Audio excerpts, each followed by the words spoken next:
드넓은 평야를 품고 있는 충청남도 예산. 학교당 2명은 바깥에 있고 네. 반만 들어와.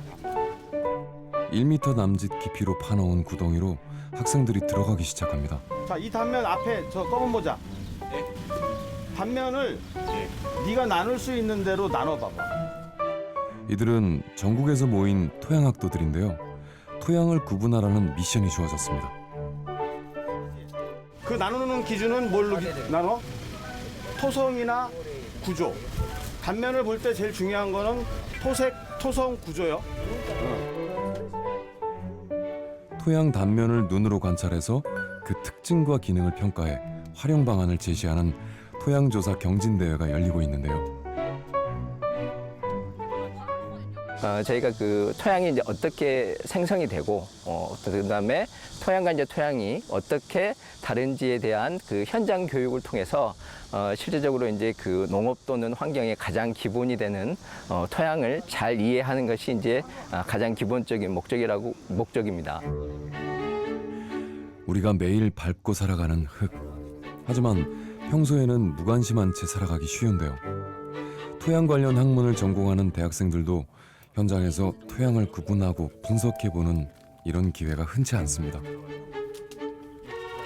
평소에는 그냥 아무 생각 없이 보다가 흙을 이렇게 분석해보면서 보니까 좀 다르게 보입니다. 우리는 그동안 흔하다는 이유로 흙에 대해 무관심하진 않았을까요?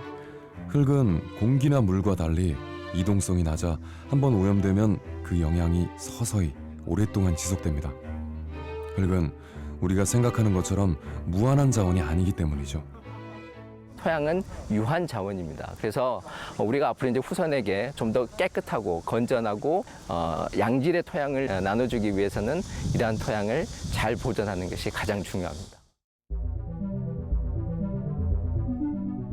우리는 매일 토양 위를 걸어 다닙니다.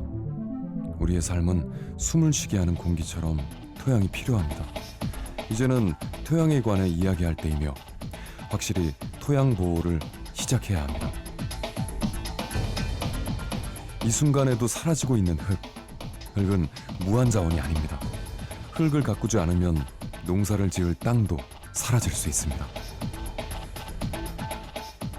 현재 보시는 첫 번째 단면은 자연 상태 토양 단면입니다. 그 옆에 보시면은 경작 30년 후의 토양인데요. 한 70cm 가량 있었던 유효토심이 경작 30년 후에는 약 지금 20cm 가량으로 줄은 걸 보실 수가 있습니다. 자연 상태에는 자라고 있는 식물 또 토양에 있는 미생물이 균형을 맞추고 있어요. 근데 이걸 경작을 해버리게 되면 공기가 많이 들어오고 그러면 미생물이 유기물을 많이 분해해버리게 돼요. 즉 다시 말하면 미생물이 먹을 수 있는 먹이가 자꾸 줄어든다는 거죠.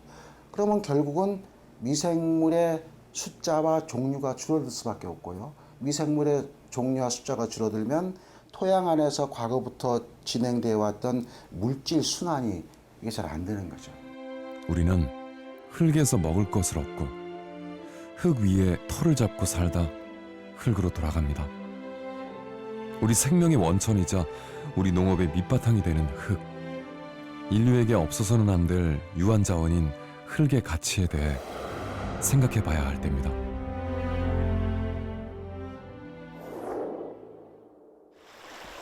강원도 정선의 한 양묘장. 파릇파릇한 모종이 싱그러운 싹을 틔우고 있는데요. 여기는 이제 고냉지다 보니까 저 뭐 남부 지방이나 이런 데보다가 저기 종자하고 여기 종자하고 종자 자체가 또 다르니까 이제 그런 좀 차이점이 있는가 하면 이 모종은 양묘장에서 20여일 정도 자라면 강원도 정선의 고지대에 옮겨 심겨지게 됩니다.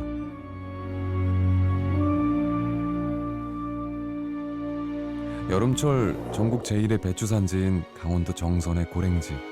해발 800m 이상으로 고도가 높아서 무더운 여름에도 배추가 신선하게 잘 자라는데요.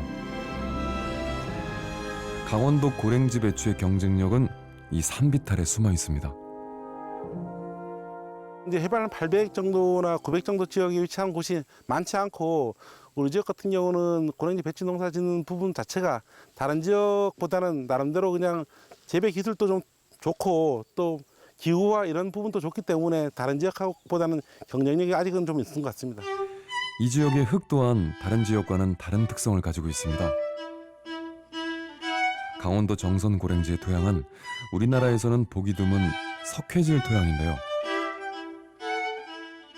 석회암 풍화토라고 해서 이렇게 비나 바람에 의해서 이제 풍화가 된 거죠. 풍화되고 쉽게 내려와서 기존에 있던 우리 갈색 살림토, 이 살림 토양이랑 섞여서 이제 석회암 특성을 갖고 있는 석회 지역의 토양을 갖는 그런 토양이 이제 탄생하게 된 거죠. 석회암 지대다 보니까 일단은 그 토양 산도, pH가 되겠죠. pH가 한 7 정도로 우리가 유지가 되고 있어요. 유지되고 있다 보니까 그런 토양 특성 때문에 유기물 함량도 좀 높고 그다음에 통기성, 물리성이 좀 좋은 편이고 또 특히 이 석회 성분이 들어있기 때문에 그 우리가 이 배추에서 문제가 되고 있는 그 뿌리옥 선충이라든가 그다음에 이제 석회 결핍 증상 때문에 나오는 각종 병해를 예방할 수 있는 그런 좀 좋은 토양을 가지고 있습니다. 무더위가 기승을 부렸던 지난 7월. 산비탈을 따라 배추 모종 정식이 한창입니다. 강원도 고랭지는 해발 고도가 높아서 한여름에도 서늘해 배추를 키우기에 최적의 조건인데요. 지금 심는 과정이 모종에서 한 달 키워갖고 밭에 나왔을 때 심는 게 한 65일, 70일 과정에서 이제 출하가 됩니다. 아직까지는 땅이 살아있고 다른 지역은 뭐 땅이 망가진 데도 많은데 아직까지는 건천지만큼은 땅 아직까지는 토심이 꾸준하게 살아있어요. 이제 얼마나 자라면 우리의 식탁에 오르게 될까요? 건강한 흙에 좋은 기운을 받아 무럭무럭 잘 자라길 바랍니다.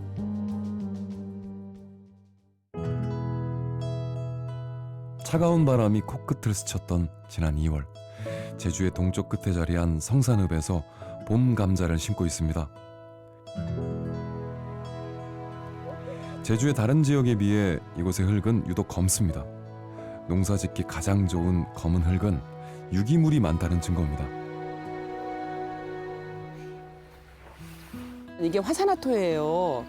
그러니까 원래 이게 참 풍부한 양분을 갖추고 있어요.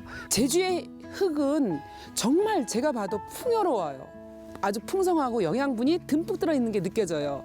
뭘 꽂아놔도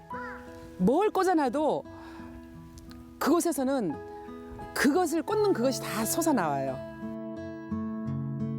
제주도가 화산 폭발로 만들어질 때 화산재가 섬의 표면을 뒤덮으면서 제주도 토양의 80%가 화산회토로 이루어져 있는데요. 그렇다면 화산회토는 어떤 특징을 가지고 있을까요? 제주도 섬을 이루고 있는 토양을 분석하기 위해 중산간 지역 초지의 토양 단면을 살펴보기로 했습니다.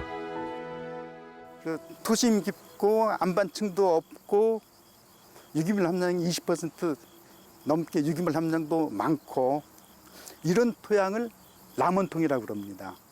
그러니까 이런 까만색을 나타내는 게 유기물 함량이 많을수록 까만색을 나타냅니다. 흔히 동쪽에 이런 토양들이 많은데 이런 그 까만 거를 화산재 때문에 까만가라고 얘기들 많이 얘기들을 하는데 화산에는 지금 제주도에 남아 있는 데가 한 군데도 없습니다. 화산재 색은 전혀 아니고요. 100% 유기물이 많아서 까만 겁니다. 우리나라 그 평균 토양 유기물 함량이 2.5%인데 이 토양은 위에는 한 20% 내려가 됩니다. 엄청나게 그 유기물 함량이 많은 거죠. 그래서 유기물 함량 그리고 물 빠짐이 어떠하냐? 물이 고이게 되면은 그 뻘같이 회백색 층이 나타나는데 여기는 그런 층이 전혀 없어가지고 배수가 좋습니다. 유기물이 상당히 많아가지고 떼알 구조라고 해서 입단 구조, 이 떼알 구조가 엄청나게 발달돼 있기 때문에 구조가 발달돼 있다는 거는 그 구조와 구조 사이에 틈이 많아가지고 아무리 비가 많이 와도 물 빠짐이 엄청나게 좋습니다. 과잉이물은 바로 빠지고 필요한 만큼은 간직하는 이런. 예, 그 필요한 물, 그걸 보수력이라고 그러는데 그 능력은 보통 토양이 배 이상 엄청나게 큽니다. 그러니까 웬만해서는 그 동쪽에서는 가뭄을 잘 안 타죠. 그래서 아주 서북 쪽에서가 예. 가뭄이 더 많이 타는 예, 그쪽에는 보수력 유기물 영양 때문인가요? 예, 저 보수력이 작아서 그렇습니다. 비도 적지만 보수력이 낮아서 그렇습니다. 토양 만들어진 데 제일 크게 그 영향을 끼치는 게 기후 조건입니다. 강수량. 그러니까 강수량이 이 동서로 남북으로 엄청나게 차이 나기 때문에 같이 출발했죠. 똑같은 물질에서 출발했지만 아주 다른 토양으로 발달했죠. 그래서 우리나라 전체 토양이 405개가 있는데 이 좁은 제주도에만 66개나 됩니다. 그거는 토양이 만들어지는 조건이 굉장히 다양하다는 얘기가 됩니다. 제주도의 거의 모든 토양은 화산 분출 쇄설물에서 생성된 화산 회토였지만 이후 기후와 식생에 따라 다양한 성질의 토양으로 바뀌게 되는데요. 토양에 따라 자라는 농작물도 다릅니다.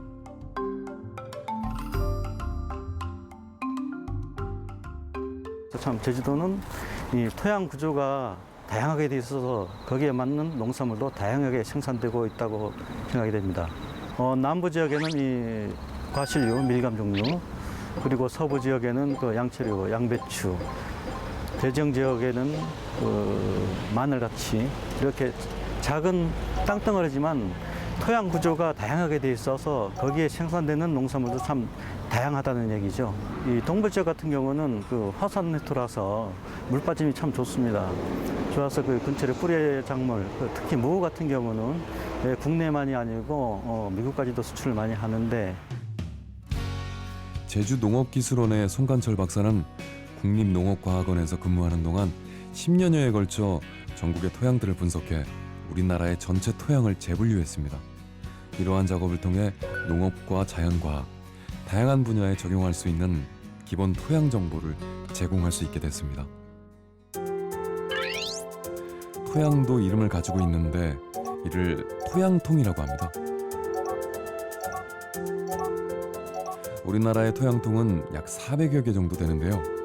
전국 각지의 토양을 분석한 정보가 담겨 있는 흑토람 사이트를 통해 누구나 쉽게 확인해 볼 수 있습니다.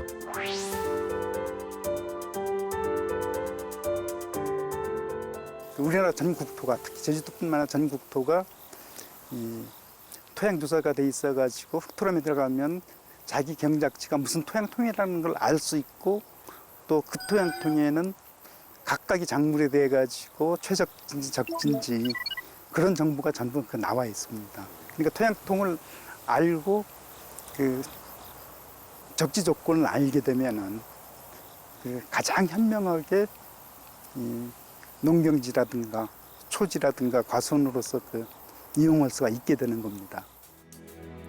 그동안 강원도 정선의 배추는 얼마나 자랐을까요? 여름철 서늘한 기후는 배추를 기르기에 최적이지만 태풍과 집중호우는 한 해 농사에 큰 위협입니다. 흙과 각종 영양분이 유실될 위험이 높기 때문입니다. 수확이 끝난 후의 토양 유실은 더욱 심각합니다. 정선 토양은 기본적으로 저희 보시는 것처럼 경사도가 7%가 넘는 극경사지로 대부분 구성되어 있고요. 그다음에 석회암 지대가 약간 점질 토양입니다. 점질 토양이다 보니까 만약 그 강우라든가 많은 비가 내리게 되면 토양 유실이 연속적으로 좀 일어나는 그런 단점이 있는 토양을 또 가지고 있어요, 상대적으로. 가파른 산비탈면에 펼쳐져 있는 고랭지밭. 비만 오면 쉽게 흙이 쓸려 내려가 인근 하천을 붉게 물들입니다. 비가 그치고 나면 깎여나간 흙을 다시 메우는 개토 작업이 반복됩니다. 이로 인해 농작물을 심을 수 있는 유효 토심도 줄어들 수밖에 없는데요. 농민들은 고랭지 토양 유실을 막기 위해 여러 가지 시도를 하고 있습니다. 이런 문제점들을 해결하기 위해 녹비 식물과 피복 식물을 심는 것도 한 방법인데요. 특히 추위에 강한 호밀 등을 심어서 흙을 덮어주면 토양 유실을 방지하는 한편 퇴비의 역할도 하게 됩니다. 배추를 심기 전에 장마철에 이제 우기라든가 아니면은 뭐 갑작스레 호우가 내렸을 경우에는 경사도가 워낙 많이 지기 때문에 이게 토양 유실이 되는 것을 방지하기 위해서 호밀이라든가 아니면 청밀을 먼저 심은 다음에 그다음 배추를 심으면은 토양 유실도 방지가 되고 배추도 마찬가지로 이제 유실이 덜 되기 위해서 그 청미를 심은 겁니다. 이게. 토양이 없으면 어떤 생명도 존재할 수 없습니다. 생명의 터전인 토양을 보호해야 하는 이유죠. 그러나 이런 오랜 기간 동안 생성된 토양은 불과 수년 사이에 사라질 수도 있습니다. 전 지구적으로 한 해에만 약 240억 톤의 토양이 유실됩니다. 이는 인구 1인당 1년에 3.4톤씩 토양을 잃게 된다는 계산입니다. 토양의 가장 큰 문제점을 크게 한 3가지로 나눌 수 있을 거예요. 첫째는 유실이에요. 두 번째는 오염이에요. 세 번째는 경작지로 사용을 하게 되면서 토양의 본래 기능을 많이 없어지는 거죠. 토양에 문제가 발생한 한 농가를 찾았습니다. 정상적으로 오이가 잘 크고 했어야 되는데 갑자기 이런 문제가 발생했다는 것은 내가 관리하는 과정에서 뭐 또 문제가 발생할 수 있지만은 그래도 토양 쪽이 더 문제가 발생하지 않았나 그런 생각이 많이 들어서 한번 모셨습니다. 일단 뭐 오늘 그 현장 진단을 한번 해보고 거기에 맞춰서 한번 관리를 하는 걸로. 네, 저도 그걸 굉장히 원합니다. 며칠 전부터 오이들의 상태가 좋지 않아 논산 농업기술센터에 진단을 의뢰했는데요. 비료도 충분히 좋지만 오이가 자꾸만 시들어가서 농가의 시름이 깊습니다. 지금 이 오이가 이렇게 말라서 죽는데 이 뿌리 근처에 얘네 토양 상태가 어떤지를 알아보려고 이 근건 뿌리 위주로 흙을 파서 이 상태를 직접 보려고 합니다. 현장에서 바로 토양 분석을 해봤는데요. 결과는 어떻게 나왔을까요? 염류가 너무 높은 거예요, 지금. 9니까. 적정 범위는 2인데. 지금 전체적으로 비료 양을 너무 많이 쓰시는 거예요. 그래서 보면은, 그러니까 이 씨가 왜 이렇게 많이 올라갔냐를 보면, 지금 질산을 보면은 질소 비료를 얼마나 주셨는지 알 수 있거든요. 근데 그 적정 범위가 100에서 200 사이예요. 근데 지금 질산을 보면은 300이 넘으셨죠. 그럼 상당히 많은 거네, 그게? 네. 그러니까 비료를 너무 과하게 주셔서 지금 질소 비료를 더 이상 안 주셔도 돼요. 그리고 처방을 해서 해야 되겠네. 또 황 같은 경우에도 비료량을 얼마나 쓰셨는지를 알 수가 있는데 황도 지금 249가 나왔는데 이 정도면 매우 심한 수준이에요. 부적분을 갖다 많이 했거든요. 근데 네. 제가 좀 과한 건 있어요. 왜냐면 가축 분유를 좀 퇴비를 좀 많이 넣어서. 근데 거기에 뭐가 들어있는지는 모르겠어요. 지금 이걸로 봤을 때 저희가 분석 결과를 본 거잖아요. 네. 분석 결과를 봤을 때는 퇴비보다는 비료 양 자체가 많은 거예요. 화학 비료량. 거의 황이 황산갈이나 이런 형태로 많이 들어가 있거든요. 그래서 그럼 그걸 많이 들어간 비료를 썼다는 게 나오네. 그럼. 놀랍게도 오이가 말라버린 원인은 비료의 과다 사용 때문이었습니다. 비료를 크게 2가지로 볼 수 있거든요. 화학적으로 만든 비료와 유기물이 함유되어 있는 비료가 있는데 기능이 달라요. 화학적으로 만든 비료는 어떻게 하면 식물이 자라는 데 필요한 영양분을 골고루 균형 있게 넣어서 만들까에 초점을 뒀죠. 유기물로 만든 비료, 다시 말하면 유기질 비료나 퇴비 같은 비료는요. 여기에 있는 유기물이 미생물이 먹기에 가장 좋은 먹이에요.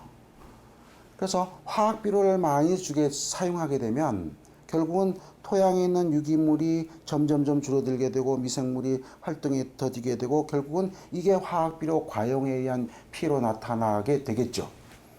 그렇기 때문에 가장 좋은 그 조건을 만든다고 하는 것은 화학비료와 유기질 비료의 비율을 일정하게 유지해야 되는 거예요. 제주도의 레드양 감귤 재배 하우스를 찾았습니다. 귤나무의 뿌리가 썩고 열매가 떨어져 버리는 문제가 발생해 농업기술원에 토양 분석을 의뢰했는데요. 이게 이 뿌리인데 이 뿌리가 하얗고 이렇게 껍질을 싹 벗기면 안에가 싹 벗겨져야 되는데 이거는 이렇게 보면 다 이제 갈색으로 변해가지고 다 썩었어 뿌리가.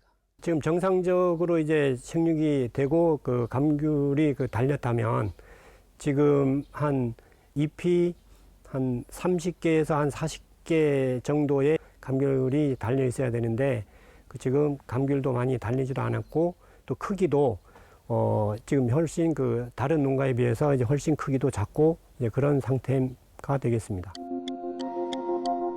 토양 분석을 위해 흙을 채취한 후 과수원의 토양 상태를 육안으로 관찰해 봤습니다. 여기 같은 경우는 거의 한 5cm 정도 퇴비가 깔렸네. 이 쩍쩍 갈라진 게 이게 양분 함량이 많아서 그러니 끈적끈적했다가 이제 가물어 가니까 이제 점점 이제 또 벌어지는 거지. 그러니까 이것만 딱 봐가지고도 아 여기는 비료를 너무 많이 퇴비를 이제 너무 많이 했구나 하는 걸 이제 알 수가 있지. 레드양 하우스의 토양을 분석한 결과 예상대로 화학 비료와 퇴비의 과다 시비가 문제였습니다. 비료가 충분치 않았을 때는 그때까지만 해도 이제 많이 주면 많이 줄수록 수확량이 늘고 감귤 나무 수세도 이제 좋아지고 하는 이제 그런 경향이었는데 한 2000년대 이제 한 후반 들기 시작하면서부터 우리가 이제 너무 많이 주다 보니까 토양에 양분이 우리가 비료로 준 양분이 계속 쌓여 있음에도 불구하고 농민들은 관행적으로 이제 많이 주면 좋다 하는 그런 인식이 있어서 아마 이런 결과를 초래한 것 같습니다. 최초의 비료는 구아노인데요. 구아노는 조류의 배설물로 만들어진 천연 유기물입니다. 특히 페루에는 수만 년에 걸쳐 새들이 서식하면서 만들어낸 구아노가 산을 이루고 있었는데요. 원주민이 이것을 비료로 쓰는 것을 본 유럽인들에 의해 다른 대륙으로 팔리게 됩니다. 이 구아노는 너무 귀했던 나머지 전쟁의 원인이 되기도 했는데요. 이후 구아노는 화학 비료로 대체되게 됩니다. 독일의 화학자 프리츠 하버는 공기 중의 질소를 암모니아로 합성하는 질소 고정법을 알아냅니다. 그렇게 만들어낸 암모니아로 화학 비료를 만들어내는데요. 그 공로로 하버는 1918년 노벨 화학상을 수상합니다. 화학 비료의 공급으로 인류는 농업 생산을 비약적으로 늘릴 수 있게 됐습니다. 그러면 배불리 먹게끔 하고 생산량을 높이는 방법은 사실은 화학 비료예요. 그래서 처음에 1960년대 중반부터 생산된 화학 비료가 사용량이 급격하게 늘어났죠. 거의 많이 쓸 때는 우리나라 전국적으로 한 200만 톤 이상을 썼거든요. 그러다 보니까 여러 가지 문제점이 나타나기 시작했어요. 여러 가지 문제점이 나타나고 또 소비자들이 친환경 농업에 대한 요구도 많아지니까 그 다음은 화학 비료를 적게 쓰는 운동이 일어나고 또 정책적으로도 많이 줄였죠.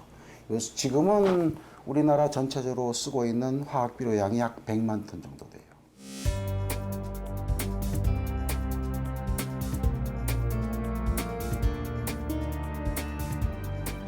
우리나라의 화학 비료 사용량은 세계 최고 수준입니다.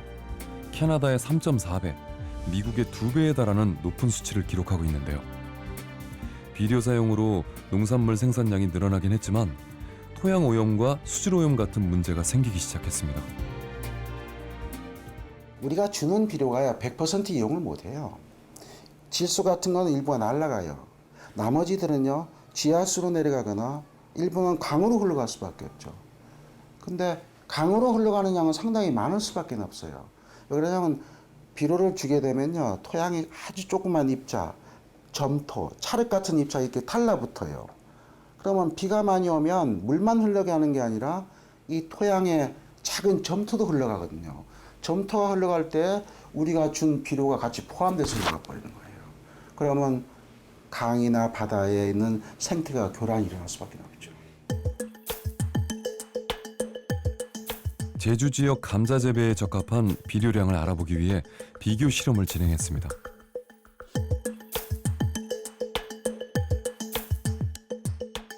기술원에서 탐나 감자라는 품종을 개발하게 되었고, 저희들이 그게 농가에 보급하려고 하면은 적정 양분 기준이 필요합니다. 그래서 이제 저희들이 만들어 놓은 그 적정 양분 기준과 농가 관행대로 투입한 양분 기준을 비교한 시험을 해보았고 결과는 흥미로웠는데요. 비료 양을 적게 준 곳과 많게는 4배 가까이 준 곳이 생산량에 별 차이가 없었습니다. 농가에서는 아마 저희가 적정 양분으로 투입한 시험구가 아마 안 나올 거라고 이제 생각을 먼저 하셨어요. 원체 이제 농가들이 본인들이 관행대로 하는 그 습관이 있기 때문에 저 정도 넣어서는 안 될 거다라고 생각했는데 농가 반응도 의외로 적게 들어가도 괜찮게 수확할 수 있구나라는 그런 반응이었습니다. 많이 준다고 해서 좋은 것이 아닌 화학 비료. 그렇다면 적당한 비료 사용량은 어떻게 알 수 있을까요? 또한 이런 문제점을 해결하기 위해서 우리 농촌진흥청에서는 흑토람이라는 걸 만들어냈거든요. 아마 전 세계에서 공짜로 농업인들의 토양을 분석하고 처방해주는 나라는 우리나라밖에 없을 거예요. 예. 그것처럼 그 처방서 분석한 결과를 보면서 비료를 적당하게 하게끔 자꾸 권장을 하죠. 그렇지만 농업인들이 여기에 잘 안 따라주는 문제점은 있습니다.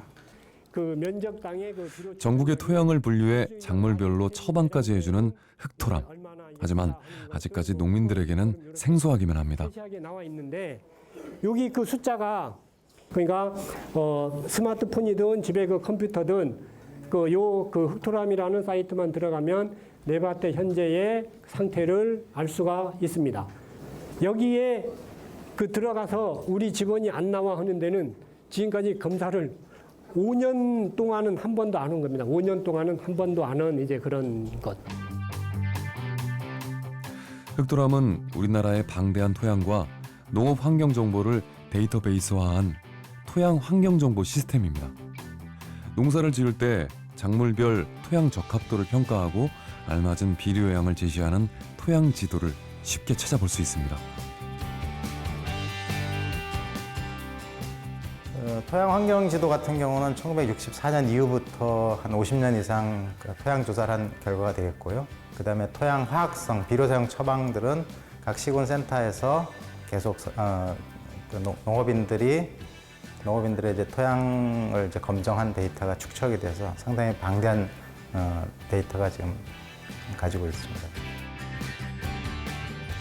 토양을 채취해서 분석한 결과로 작성된 비료 사용 처방서와 작물별 토양 적성도, 지역별 토양 특성과 농경지 화학성 정보, 작물 영양 진단 등도 살펴볼 수 있습니다. 내 토지에 어떤 작물을 심을지 선택하고 또한 그 작물을 선택하면 비료를 얼마나 줘야 되는지 그런 것들을 실제 이 시스템을 통해서 제공을 받으실 수가 있습니다. 토양에 문제가 생겼다면 흑토람 사이트를 통해 가까운 농업기술센터에 토양 분석을 의뢰하면 적절한 처방을 받을 수 있는데요. 효율적이고 과학적인 농사를 짓기 위해서 이제 흑토람 검색은 필수입니다.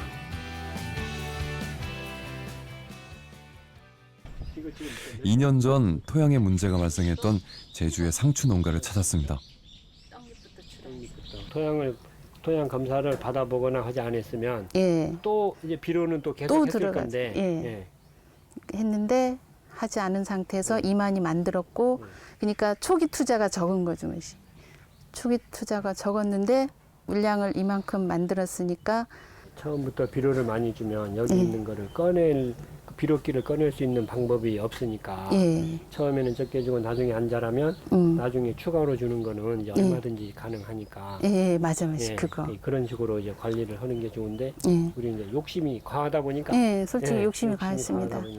없으니까 처음부터 비료를 많이 주어서 수확량을 늘리자 하다 보니까 이제 오히려 2번까지는 딱 좋았습니다. 2번까지 좋았는데 그 다음 해부터는 그냥 계속 쓰러지는 거고 물량이 안 나오고 솔직히 욕심 부리면 땅이 오염돼 버리는 것 같아요. 맛이.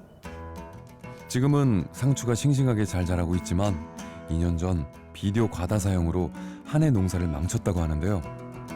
상추잎이 시들기 시작한 겁니다. 도무지 원인을 알 수 없고 해결책이 보이지 않자 농업기술원에 토양 분석을 의뢰했는데요. 양분 과다와 비료 과잉 시비가 문제라는 결과가 나왔습니다.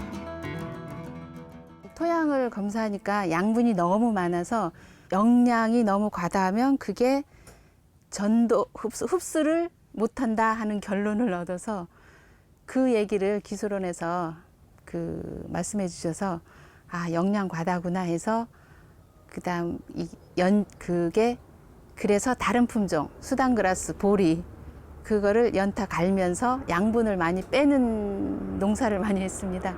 그냥 옛날에는 그전에는 무조건 비료를 그 12나홍 평수보다 2배는 더 했으니까 한 포를 뿌리라고 하면 우리는 2포를 뿌렸으니까 그래야 되는 줄 알고 그냥 관행일엔 해서 이제 사람들이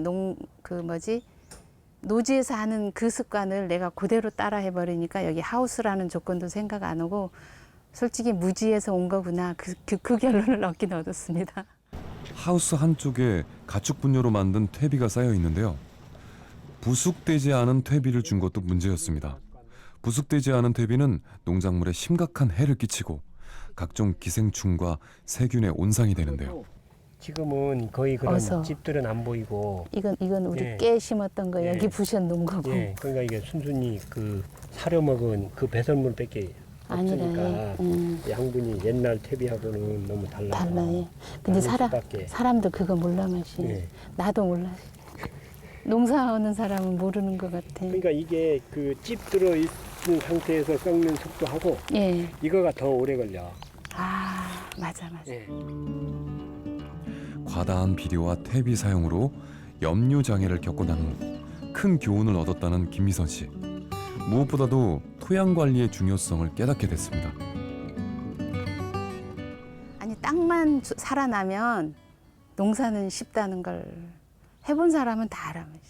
해본 사람은 알 겁니다. 농사를 한 몇 년 한 사람은 1, 2년 한 사람은 아직 그거 모를 거고 1, 2년은 우리도 기고만장했고 뭐 아무것도 안 해도 너무 좋았으니까 기고만장하는데 4년, 5년째부터는 고비 10년 되면 이거 포기해야 되나 말아야 되나 품종 바꿔야 되나 그래서 저 밀감나무 묘종 다 심었습니다. 바꾸려고. 근데 이러면은 가능성이 있겠다. 그거를 얻은 거죠, 제가. 수박을 대량 재배하는 충남 논산의 한 농가를 찾았습니다. 한 해 3번 재배에 연간 120톤의 수박을 출하한다는 이정구 씨. 논산 수박연구회 회장이자 충남 농업기술원 1호 수박기술 명인인데요. 수박을 재배하며 가장 신경 쓰는 부분은 토양 관리입니다. 저 이번 작기 끝나고도 뭐 토양 관리 좀 하셔야죠. 토양 관리를 해야죠. 이 토양 관리는 이게 이제 부족한 부분만 서로 채워 넣어서 재배를 하기 때문에 토양 관리가 이게 첫째 이 토양 관리예요. 토양 관리를 잘못하면은 이 수박 자체가 잘 이루어지지 않고 시드름이 와가지고 그냥 폐사하는 경우가 이렇게 많거든요. 그래서 항상 한 작기가 끝나면은 토양 관리를 정확하게 해서 부족한 부분을 채워둬야 됩니다. 지금 저 자료에 보면 알지만 이 칼륨이 제일 부족합니다. 여기가 가리. 이쪽에 당을 많이 이거 빼다 보니까 이 칼륨이 부족하니까 이 부분을 가리 쪽으로 많이 유도를 해서 당을 많이 올려줘야 되고 미생물도 넣어서 이러다 보면 이 한 작기가 다 뽑아 먹어버리는 거예요. 그러면 후반기에는 어떡합니까? 다시 채워넣어야 된다는 얘기예요. 이렇게 해서 농사를 잘 지어내야 당도도 좋고 식감도 좋아서 소비자들 입맛에 부응할 수 있다. 이렇게 제 생각은 이렇습니다. 재배가 까다로운 수박은 거름도 많이 필요하고 제대로 키우려면 손이 많이 들어가는데요. 무엇보다 농지의 토양 상태를 정확히 파악하고 필요한 것을 제때 채워주는 게 중요하다고 수박 명인은 강조합니다. 이게 많이 넣는다고 되는 게 아니라 부족한 부분을 우리 인간도 아프면 병원에 가서 처방전 받듣기 이 토양도 마찬가지예요. 처방전을 받아서 처방을 해야 이 농장에 이게 농사가 그러니까 수박 농사도 잘 되는 거지 처방전이 없이는 그냥 무대포 농사가 안 됩니다. 지금은 이게 항상 이 토양이 제일 관건이에요. 이게 농사 짓는데.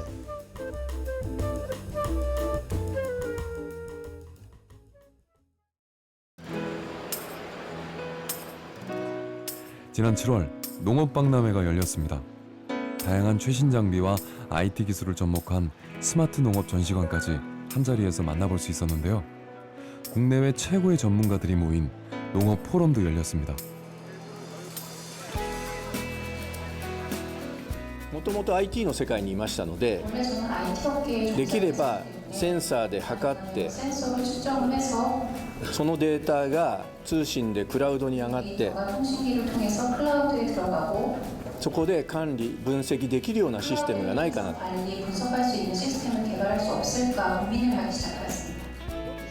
빅데이터와 인공지능, 사물 인터넷 기술을 활용해 농산물을 재배하는 고이케 씨는 IT 기술과 친환경 유기농업이 어떻게 결합될 수 있는지를 소개했는데요. 보다 자세히 알아보기 위해 일본을 찾았습니다. 본사에는 빅데이터 분석과 각종 센서 개발을 위한 IT 인력들이 근무하고 있는데요. 실리콘밸리 출신인 IT 전문가 고이케 대표가 농업에 뛰어든 이유는 뭘까요? 今までの農業っていうのは高収量の品種の種が開発されて化学肥料と農薬で大量生産するというやり方、これは半世紀以上前の緑の革命グリーンレボリューションで、イノベーションが起こって始まった農業の生産方法です。ところが僕らはもっとそれが自然の力も最大限利用しながらその半世紀間変わってないその農業のやり方をイノベーションを起こしていきましょうと。 IT 기술을 활용해서 재배한 유기농 농산물을 판매하는 매장도 운영하고 있습니다. 재배 이력을 실시간으로 확인할 수 있기 때문에 소비자들의 반응도 좋다고 하네요. 地元の食材を中心に、展開してるんですけども、とにかく野菜が美味しいと、みずみずしくて甘みがあったり、本当にシャキシャキしてたり美味しいというビュッフェでいろんなメニューを取り扱ってるんですけども、野菜が美味しいという声が非常に多いです。 이 포도 농장에서는 필드 서버라는 측정 장치를 이용해 토양과 작물을 관리하는데요. 센서를 통한 데이터 전송으로 밭의 상황을 실시간으로 파악할 수 있습니다. ここで日射量、それから温度、湿度、それからこちらで土壌の温度、それから水分、土壌 EC という電気伝導率、こういうものを計測をして、あちらの親機にデータを飛ばして、そこからインターネット経由でクラウドにデータが上がって管理分析しています。でこれの特徴は電源がいらないです。全部これソーラーバッテリーが搭載をされていて、その電池だけでデータを計測をして通信でデータを上げるということができています。 IT 기술과 빅데이터를 활용한 토양 관리는 고령화로 일손 부족을 겪는 농촌 문제의 대안이 될 수 있습니다. 例えば、左から、これはワイン畑なんですけども、温度、大体25度ぐらい、21度ですね。あと湿度、今日は雨が降ってますので 91%。と日射量、今日雨で曇ってますので非常に太陽少ないです。あと土壌の水分、これは雨降ってますので非常に高め。あと土壌の温度は 19.4 度と、あと土壌 EC、これは肥料の吸い具合ですね。こういったものを見ることができます。でこの他にも葉っぱの濡れ具合のセンサーですとかいろんなセンサーがありますので、それをつければこの他にも見ることができます。変化したこと、非常に楽になりました。特に私ども畑20カ所以上にあるので、今までだと一回りするんだけども半日1日潰れてたんですけども、今センサーがあるのでも極端なことを言うと寝ながらでもスマホ、パソコンで畑の状態を管理することができます。 고이케 대표는 농업과 IT 기술의 만남을 새로운 농업을 만드는 차세대 녹색 혁명이라고 말합니다. ということで経験勘匠の技の農業からこれからは最新の植物科学テクノロジーを使った農業、もちろん経験感匠の技も重要なので、それも融合しながら新しい農業の形態を作っていきたい、すなわち NEXT Green Revolution、 次世代の緑の革命を目指しています。 제주의 비료 공장을 찾았습니다. 천연 재료들을 이용해 발효 비료를 만드는 교육이 진행되고 있었는데요. 농가가 사용하는 거는 단기간에 만들어서 빨리 사용해서 보관을 한다든지 성분에 문제가 없으면 그대로 이제 농가들이 사용해서 단기간에 이제 판매용이 아니기 때문에 쉽게 사용할 수 있는 방법으로, 또 효과가 좋은 방법으로 이제 말씀을 드리도록 하겠습니다. 이종원 대표는 각종 미생물을 혼합 발효해 비료를 만들고 있는데요. 화학 비료의 단점을 보완하는 성과를 얻었습니다. 여러 재료가 있습니다. 전에는 유박이면 유박 하나만 줬었는데 지금은 인산이 골분이면 20%면 용성인비 약 배 정도 들어가 있습니다. 재료가 여러 가지 재료에 여러 가지 이 액체 미생물들이라든지 미량요소 성분이 들어가 있기 때문에 화학 비료를 줬을 때 하고 다른 점은 뭐냐면, 화학 비료는 어떠한 한 품목만 주면 미량요소 결핍이 나타나는데 이런 발효 비료를 만들어주면 미량요소 결핍은 생기지 않습니다. 20여 가지 친환경 유기질 비료들을 생산하고 있는데요. 친환경 농법에 관심을 갖는 농민들이 이곳의 비료를 찾고 있습니다. 주기적으로 1년에 2번을 우리 회원들이 만들어 쓰고 있습니다. 그래서 그 평상시에 썼던, 우리 전에 관행으로 했을 때 그 영양제라든가 칼슘제를 이렇게 만들어 쓰니까 가격이 한 10분의 1로 전략이 되고, 또 싸니까 또 좀 많이 써지고, 뭐 이렇게 해서 아주 저는 꼭 필요한 그 농법이 아닌가 이렇게 생각을 하고 있습니다. 관행을 고집하면은 실질적으로 나이 드신 분들이나 이런 분들은 관행을 고집하거든요. 그렇지만 이것은 어느 정도 좀 바꿔야 됩니다. 우리 나이 때도 이제는 실질적으로 관행을 좀 탈피하고 새로운 혁신 기술을 농산물에 접목시켜야 우리 소비자가 안심하고 찾을 수 있는 농산물이 생산되지 않을까. 화학 비료를 대체하기 위한 비료 개발을 꾸준히 하고 있는 이종원 대표. 여름철 제주 해안에 떠밀려오는 모자반같이 버려지는 천연 재료들을 활용해 발효 비료를 만드는데요. 직접 농사를 지으며 토양 관리의 필요성을 절감했기에 시작한 사업입니다. 어떻게 하면 좋은 비료를 만들 수 있을까? 작물도 잘 자라고 또 값을 잘 받을 수 있는 그런 농산물을 생산할 수 있는 방법을 찾다 보니까 우리도 몸에 좋은 유산균 음료를 먹듯이 토양에도 이런 균을 주면 좋은 농산물을 생산할 수 있지 않겠느냐 생각해서 비료를 만들기 시작을 했던 겁니다. 농사를 지으며 알게 된 노하우를 공유하고 발효 비료를 개발해서 친환경 농업 발전에 기여하고 있는 이종원 대표. 살아있는 흙이 건강한 사람을 만든다고 믿고 있습니다. 질소 비료가 개발된 이후에 식량난은 해결됐지만 식량난 해결이 문제가 아니라 이 100년 후에는 건강에 좋은 농산물을 생산하는 게 앞으로 이제 농업의 미래라고 봅니다. 건강한 농산물을 생산하기 위해서는 건강한 흙이 돼야 됩니다. 퇴비를 직접 만들어 유기농 농사를 짓는 농업인을 만나러 갑니다. 택배 작업 중인 이분을 기억하시나요? 이거 기억나세요? 우리 올 2월 달에 저 흙에 대해서 촬영하시면서 저희 밭에 오셨던 거 기억나시죠? 지난 2월에 심은 감자가 연글어 어느새 결실을 맺었습니다. 유기물이 가득한 검은 흙 속에서 영양분을 듬뿍 먹고 건강하게 자랐는데요. 심은 대로 거둔다는 자연의 섭리를 다시 한번 깨닫게 됩니다.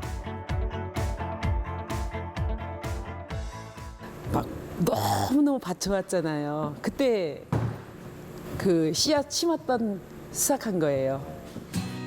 도시 생활을 접고 제주에 내려와 13년째 유기농 농법으로 농사를 짓고 있는 윤순자 대표. 유기농법을 지키는 영농조합을 설립해 직접 판로를 개척하여 제주 농산물의 우수성을 알리고 있는데요. 그의 경영 철학 역시 건강한 흙에 있습니다. 사람은 먹는 걸 전부 자연에게 돌려줄 수 있는 구조로 되어 있어요. 근데 지금은 그 구조가 깨져버렸잖아요. 그래 놓으니까 땅은 더 많아진 사람과 더 많은 요구를 하는 그 사람 그 사회에 보내줘야 되는데 땅은 오는 게 없는 거예요. 점점 피폐해지는 거예요. 그러니까 화학 비료는 우리가 아플 때 약을 먹는 거하고 똑같은 개념인 것 같아요. 잠깐의 원기 회복을 시켜주고 잠깐의 도움은 되겠지만 근본적으로 땅을 비옥하게 하고 땅을 살리는 거는 아니란 말이에요. 윤순자 대표가 비닐을 걷고 직접 만든 퇴비를 보여주는데요. 우리 밭에서 나는 거, 밭에서 나는 찌꺼러기들, 밭에서 나는 거 가공하고 남은 찌꺼러기들, 우리 밭하고 우리 과수원에서 나는 전부가 들어있어요, 이 속에. 우리는 하나도 버리는 게 없어요. 이건 흙에서 난 것은 흙으로 돌려줘야 한다는 이제는 잊혀져 버린 원칙을 지키고 있습니다. 어이 조교, 한번 파봅시다.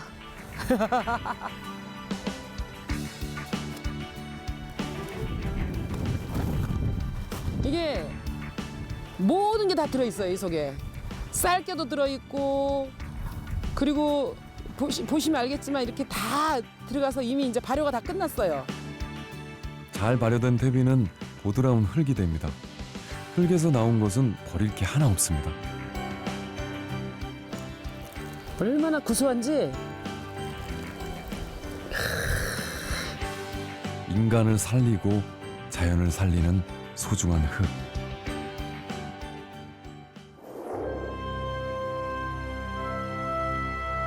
건강한 먹거리는 건강한 흙에서 나옵니다.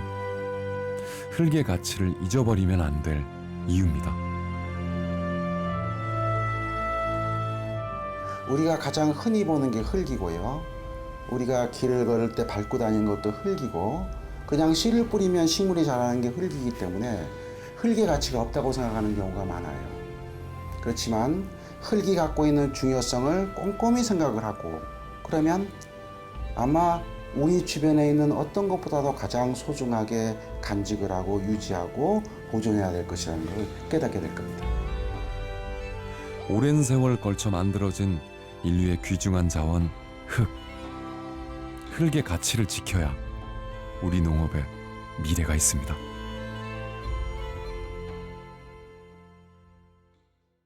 우리가 무심코 밟고 다니는 흙, 너무나도 당시 여기에 소중함을 느끼지 못하고 개발이란 미명하엔 보존의 대상이 아닌 방해 대상이 되어왔던 흙. 어느샌가 도시에선 아스팔트가 더 자연스러워 보이고, 흙장려하며 놀았던 어린 시절은 그저 과거의 추억의 뿐이라고. 하지만 언젠가는 흙을 수입해야 할지도, 수많은 문제에 복잡할지도. 우리가 날 먹고 또 먹어 살아가듯 흙도 날 먹고 또 먹어 살아간다. 살아 숨쉰 모든 생명에게 소중한 에너지의 근원, 흙에서 왔고 흙으로 돌아간단 말이. 흙과 사람, 그리고 사람과 흙, 우리 함께 사는 삶. 이제는 흙과 더불어 살자.